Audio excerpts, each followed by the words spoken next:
Not all stories are told in daylight.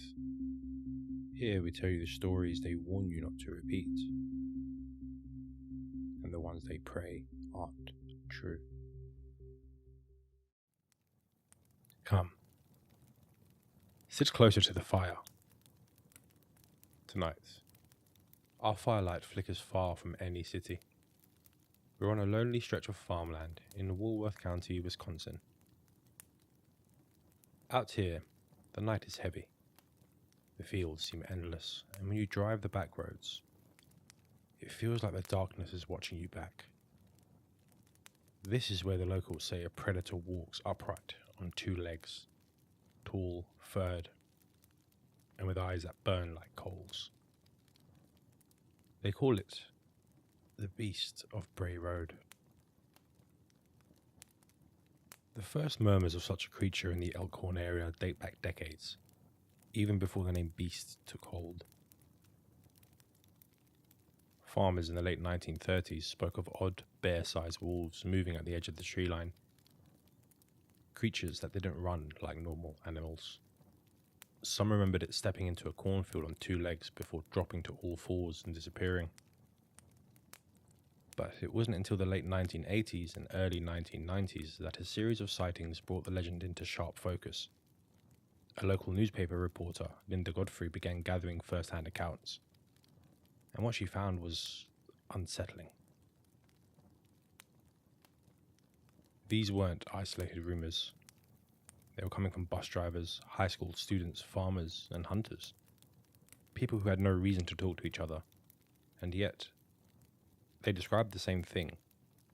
A hulking figure, 6 to 7 feet tall, covered in dark or tawny fur, walking, not running, towards the road. Some said it had a muzzle like a German shepherd. Others compared it to a timber wolf, but broader in the chest and shoulders. More than one described the sense that it was intelligent, not just an animal acting on instinct. And the sightings kept coming. It was late in the fall of 1989. A young woman named Laurie Andrizzi was driving along Bray Road, heading towards her mother's house.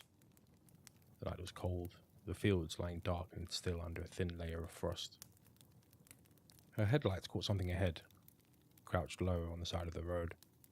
At first, she thought it might be a dog or a large coyote feeding on roadkill.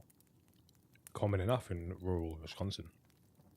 But as soon as she slowed her car to get a better look, the shape did something she could never have been prepared for. It stood up. In her own words, Laurie told Godfrey, it was holding the carcass of an animal, maybe a raccoon, in its hands. Not paws, hands. She described it as tall, with a muscular build covered in shaggy brownish hair. Its ears were pointed, its muzzle long, and its eyes locked directly onto hers through the windshield. I couldn't move, I couldn't breathe. It was like it was studying me. She recalled seeing broad shoulders, long arms ending in clawed hands, and legs that bent more like a human's than the dog's.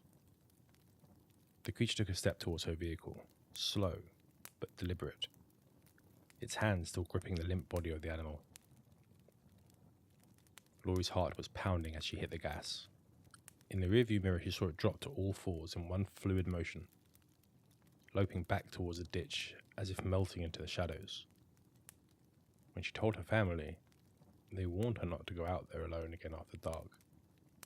But word of her sighting spread, and she learned quickly that others had seen it too. Halloween night, 1990. Doris Gibson, a young woman living in Elkhorn, was driving home alone along Bray Road. The moon was high, casting a silver light over the empty fields. Most houses were dark. Trick-or-treating was over and the night was still. She was passing a stretch of road bordered by tall grass and brush when she felt her front tires lift slightly, as if it had rolled over something solid. Concerned, she slowed down and pulled over to check. The road around her was empty. The cold air nipped at her skin as she stepped out, scanning the pavement. She found nothing. No debris, no animal. Nothing that should have caused the bump.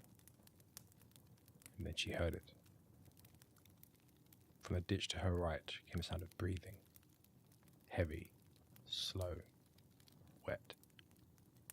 She She turned her head and saw the grass shift. Something was in there. As she watched, a shape began to rise from the ditch. Tall, furred, with a head that caught the moonlight just enough for her to see pointed ears and a long muzzle. It stood upright, its shoulders hunched, and its eyes glowed an unnatural amber in the light of the headlights. It took a step towards her. Doris didn't think. She sprinted for her car, slammed the door shut and twisted the key. Just as she threw it into gear, the creature lunged forward, its claws scraping across the rear of the car with a sound like metal tearing. She didn't stop until she reached home. Only then, in the safety of her driveway, did she dare to look at the trunk. Deep gouges, clean and precise, raked across the paint. Proof that whatever had come out of that ditch was real and strong. Later, when she told her story, she admitted she still didn't know if it had intended to attack her, or if it had simply been curious. But she said she'd never drive Bray Road at night alone again.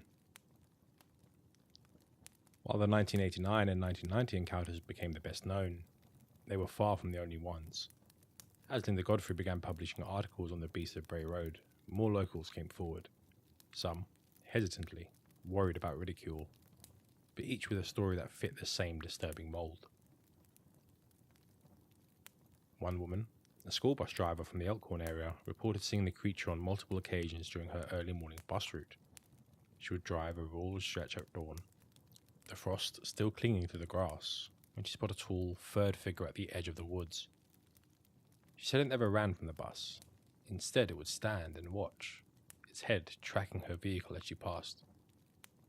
Once, she claimed, it took several slow steps towards the road, only to vanish into the brush as she rounded a bend. A deer hunter told Godfrey in the late 1980s he had been tracking game near Bray Road when he heard something moving through the brush behind him. At first, he assumed it was another hunter, but when he turned, he saw a large upright figure striding between the trees. It was covered in dark fur, with arms longer than a man's, swinging in a slow, deliberate gait. The hunter admitted he froze, not from fear of being attacked, but because he couldn't make sense of what he was seeing. Before he could raise his rifle, the figure had stepped behind a tree and was gone. One of the more unnerving reports came from a man riding his bike home along a quiet rural road not far from Bray Road. It was late evening, the light fading, when he heard footsteps. Heavy, rapid, keeping pace with him from within the tree line. When he looked, he saw a dark shape running on two legs, its outline hulking and broad-shouldered. It stayed with him for several seconds, parallel to the road, before breaking off and melting back into the woods. Across dozens of reports, certain patterns emerged. Nearly all the sightings occurred along Bray Road or nearby rural routes, often near wooded areas or open fields with easy cover.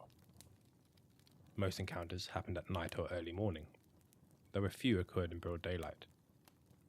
The creature was rarely described as overly aggressive. More often it seemed to observe.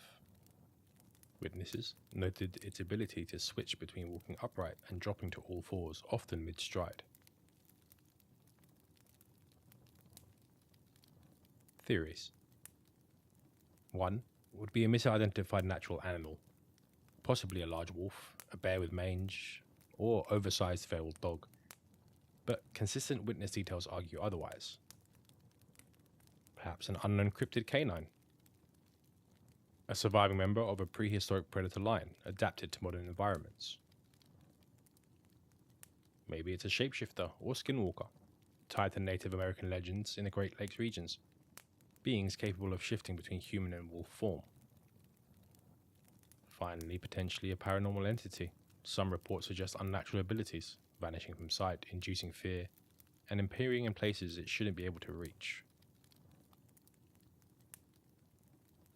So, here we are, miles from town, the night pressing in all around us. Somewhere out there, past the edge of this firelight, the Beast of Bray Road could be moving through all the fields, silent and unseen, until it decides to step out and watch. The wind stirs branches overhead, and for a moment you almost imagine footsteps in the dark. Whether it's a rare and dangerous animal, a creature from an older time, or something stranger.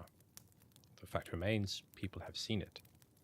They felt its eyes on them, and some have gotten close enough to smell its breath. You glance past the glow of the fire into the blackness between the trees. If you ever find yourself on Bray Road, remember, most predators keep their distance from humans, but this one, it might be curious enough to step closer. What do you think? Is the beast a flesh and blood animal, a shape changer from legend, or a visitor from somewhere beyond? Share your thoughts before the fire burns out.